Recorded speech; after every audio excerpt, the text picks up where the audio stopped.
I'm going to talk about common assault. Now, common assault is defined in legislation, and the legislation is section 39 of the Criminal Justice Act 1988. Common assault is the most basic form of assault in English law. From common assault, you move to actual bodily harm, you then move to grievous bodily harm, section 20, wounding, section 18.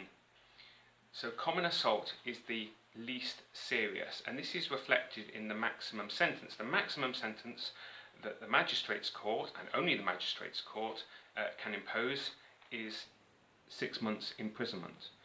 I say only the Magistrates' Court because common assault on itself, on its own, is a summary only offence. It cannot be heard by a jury with a judge in the Crown Court. It can only be heard in the Magistrates' Court, either by a bench of lay magistrates or by a district judge sitting alone. So common assault is the most basic form of assault, the least serious form of assault that there is, and it can be split into two parts. There is assault and battery. And there is a case I want to mention, which is the DDP v Little, which says that where the charge is battery, it should be charged by beating. Now, I want to explain the difference between assault and battery.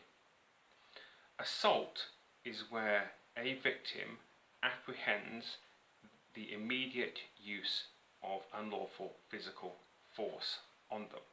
So it is the apprehension.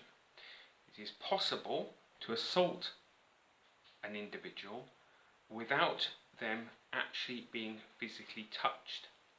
So the assault is the apprehension, it's the expectation. Battery, by comparison, is the physical beating, and that's why in the case of DPP v Little, it was decided that the charge had to be by beating.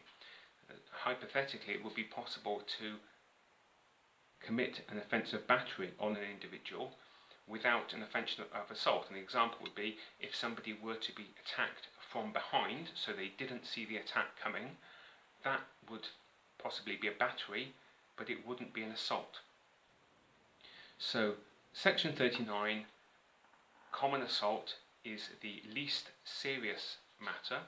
Frequently I find if there is an individual arrested, taken to the police station, interviewed, if they make a full admission and if they have no previous convictions, and if there is no aggravating factor, so if it's not racially aggravated, or if the offence wasn't committed on bail, or if it's not in a domestic setting, it may also be possible for a diversion from prosecution to be considered by the police. If the matter does go to court, it can only be heard by the magistrates, and the very maximum sentence the Magistrates' Court can impose is 6 months custody.